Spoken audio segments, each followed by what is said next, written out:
My name is Jan Frager, and we are nurse practitioner students from Bellarmine University addressing the Kentucky Senate Licensing, Occupations, and Administrative Regulations Committee.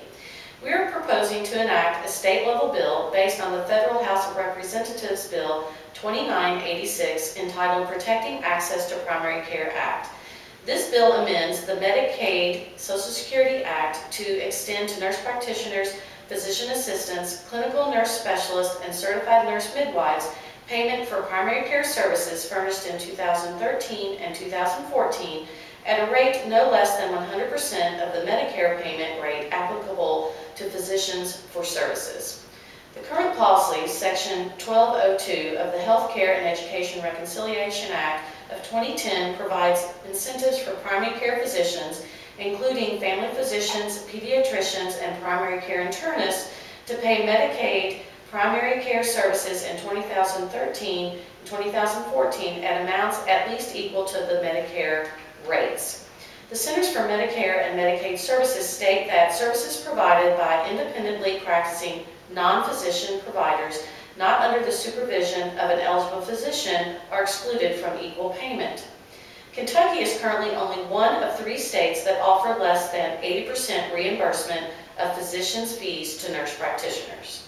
My name is Whitney Fallon, and right now there's an increased need and even push for primary care providers, especially with the demand of increased insurance coverage with the full implementation of the Affordable Care Act.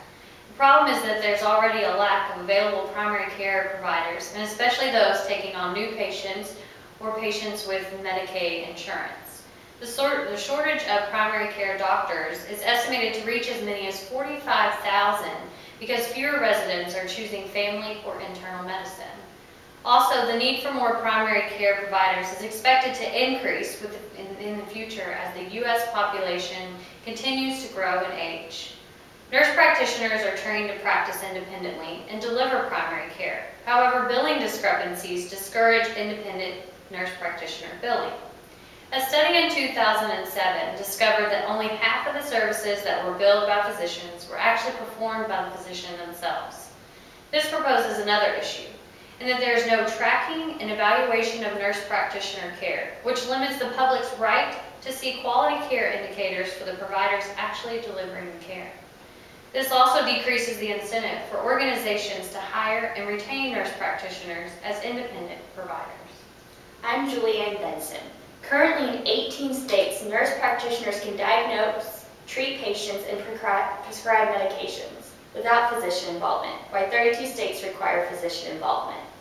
In the Medicaid program, a significant proportion of primary care services are provided by nurse practitioners or other types of independent practicing physicians, non-physicians. Studies have shown that nurse practitioner quality care yields similar outcomes as primary care physicians. In one systemic review of 26 studies found that health status, treatment practices, and prescribing behavior were consistent between nurse practitioners and physicians. Research has also found that nurse practitioners perform better on measures related to patient follow-up, time spent in consultations, and provisions of screening, assessment, and counseling services when compared to physicians. Senate Bill 7 just passed to get rid of the Collaborative Agreement Act to decrease the limitations on nurse practitioners. However, Medicaid reimbursement will continue to limit nurse practitioners due to the fact that nurse practitioners need the physician to sign off for full reimbursement. I'm Jamie Kennedy. A current success state in regards to full reimbursement for nurse practitioners is Oregon. Oregon was the first state to require insurance companies to follow equal pay for equal work. This allows nurse practitioners to work and bill under the same codes as physicians. Therefore, we recommend a push for primary care to be provided by non-physician practitioners, such as nurse practitioners.